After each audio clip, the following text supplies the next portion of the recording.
Okay, guys, so not only did not only did I want to give you a video about this, I think I just realized there's a typo in your homework, because this is like, what the heck is he doing? I'm pretty sure this is supposed to have one big square root, and then Luke is trying to extract. That's messed up of them. I'm gonna write Carnegie right now and tell them that they're insane for missing that.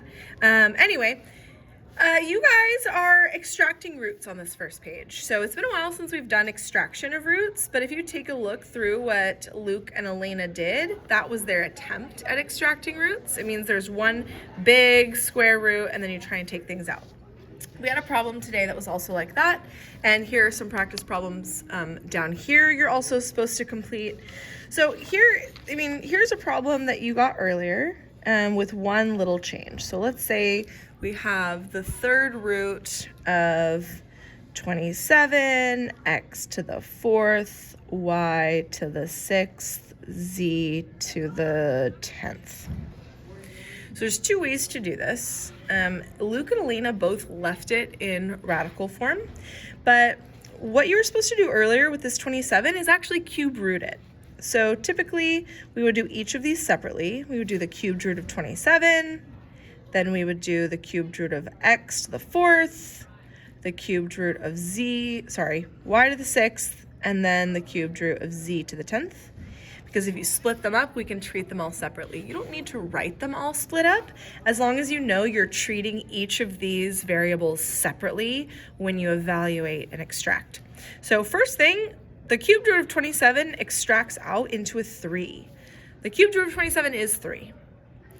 The next one is the cubed root of x to the fourth power. Now, if you were to rewrite this in exponential form, you would get 4 over 3. And that's perfect for exponential form, but we're trying to actually extract what lives inside of here.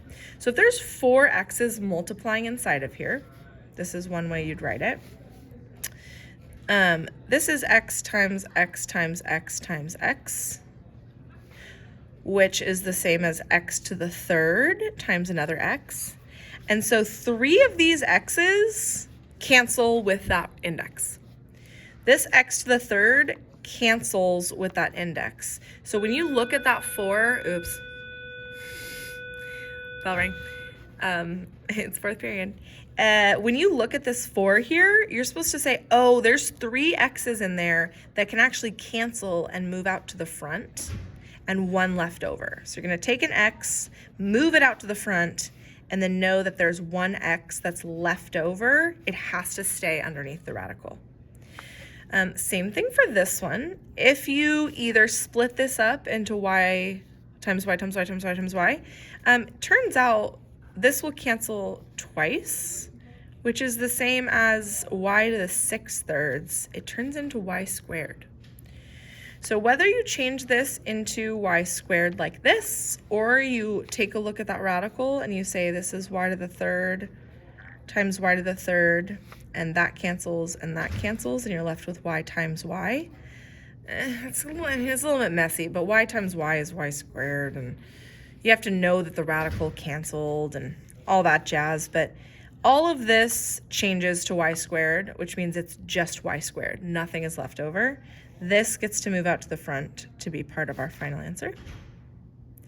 And so the same thing is going to happen with the z's. This is pretty messy right now.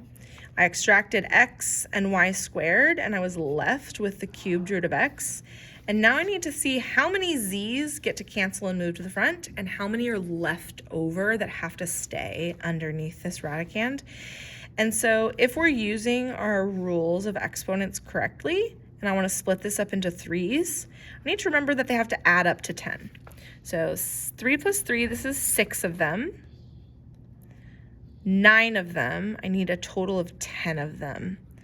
So this is 3, 4, 5, 6, 7, 8, 9, 10 total. And so these 3 cancel, and they are extracted out to the front, and there's 1 left over. So I have 3 z's, that's z to the third power, that gets to live out in the front, and I have this z that stays under the radicand, or the radical symbol. it can live in the radicand with the X together under one house. So even though you could separate it down here and leave it in its separate cube root, this is your final answer. So basically what we're asking ourselves for extracting roots is, hey, what gets to cancel and move to the front, and then how many have to be left over inside? You'll see Luke's and Elena's answers are kind of like that. It looks like Luke took some stuff out to the front, left some stuff inside, but maybe he made a mistake. Okay, on the back, you've got some more incorrect work and then a combining like terms. So there's only one combining like terms problem here. I think the stretch would be a great idea. When you're finished, you're actually gonna tear it out and staple it to last week's homework. Here's Eric's, which I gave second period a look at already. Oh my God, don't look at my messy desk. Here is his stamp because he turned it in correctly last week combined with his homework. So staple, turn it into the sub. So on Friday when I come in, I can take a look and give everybody points in Aries for this.